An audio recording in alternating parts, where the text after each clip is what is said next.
registration at 4 o'clock today, so that those who failed to register at 4 o'clock, there is an online registration naman. So we could still cater to them even after today. So that's the latest for our job fair. As I've said a while ago, it is jump pack and the full house nga tayo.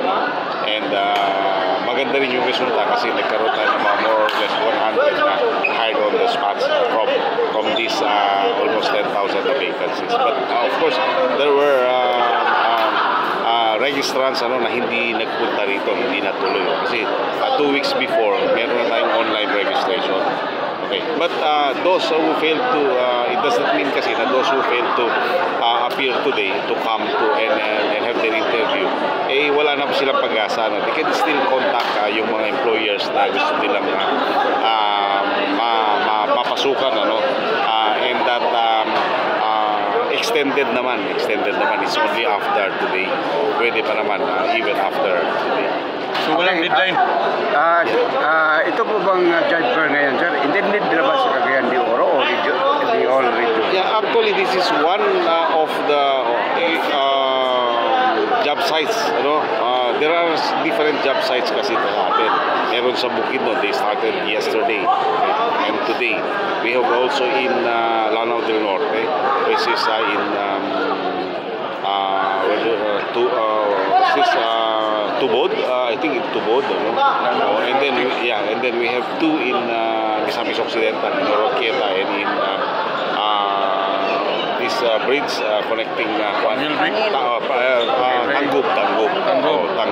Tanggup will extend their job fair until tomorrow. So, yung mga malalapit lang dito, they could visit itong job fair natin dito sa CDO.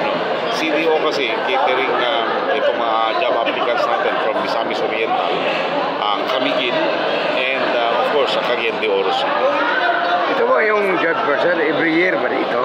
Yes, yearly? Hindi lang po yearly. Every time kasi namin Labor Day, one of the principal activity of the Department of Labor and Employment is to have a job fair. But it's not only during Labor Day. Kasi on June 12, we will have again another job fair, mega job fair again. So, I think, and the local government unit can have their own separate job fair. If there are momentous occasions na gusto i-celebrate ang local government units, it's either the municipality or the province, they can conduct their job fair, but with the supervision of the Department of Labor and Employment. Sir, according to you na merong online job application, saan ba ito matatagpuan? It is, if they could just visit our webpage, registration lang yun. I mean, registration. Kasi we refer still them to the specific mga companies. So all they have to do is to register with us, and then we will match them with the vacancies of those participating companies, whether it be local or overseas yung gusto nila employment. So meron ding overseas po? Yeah, meron din po tayong overseas. Ngayon, mayroong overseas ngayon? Yeah, there were 10 companies that has joined our job fair for this activity. There were 10 of them, and I think 90 local companies also joined. So more or less mga 100 companies joined our job fair. Kaya kung tingnan ninyo, Jampak, ang daming mga employers. Ang ganda nga po tingnan. At kami nagpapasalamat sa aming partner, ang local government unit of Cagayan de Oro City, who partnered with us in this endeavor, and who helped us also in disseminating information for our job seekers. How about, sir, those online jobs, which is yung sir, namomonitor ba sila doon sa specific na salary? Kasi di ba, di masyado silang gaya ng virtual assistant, ESL, call center, yung mga home base. So what about those? Of course, monitor din po sila kasi as part of the regulatory powers of the Department of Labor and Employment, we do conduct inspection of all of these establishments. Alam naman natin na yung mga online na seldom ang nagkakaroon ng below minimum dyan kasi they demand the salary. Sila na mismo yung nag-negotiate ng salary nila. So, most often than not, there are, ang complaints hindi masyado sa mga online na employment. Those doing online work ang sana. unlike itong mga regular na employment natin, na employees natin, meron pa rin. But of course, hindi natin pinapabayaan yan kasi nga every now and then, chine-check natin through our labor inspectors their compliance with labor standards. Director, tungkol sa wage natin dito sa Northern Mindanao, magkano kaya? As of now po, meron po, ang prevailing minimum wage po natin is 428, no? 428. Pinabago? Yes, was that 428?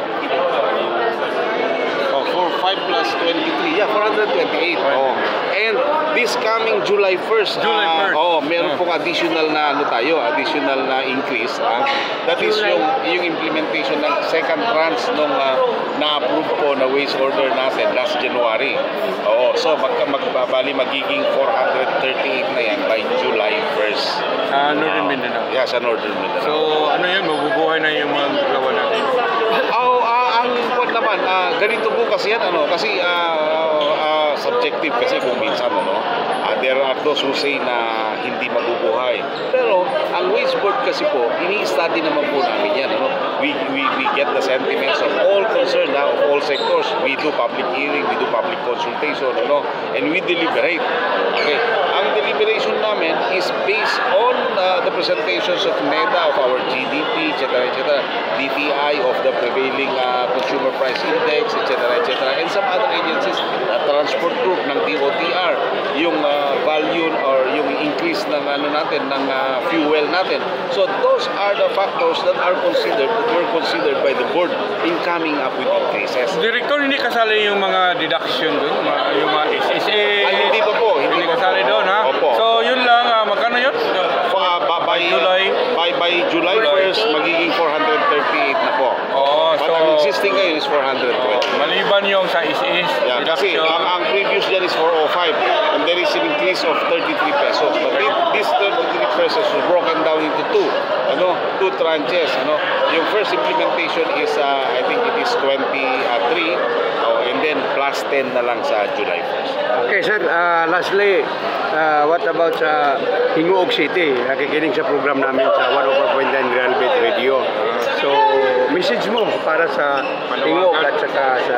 Sa kabuuan na lang po, hindi lang po sa ating mga kababayan sa Hingoog.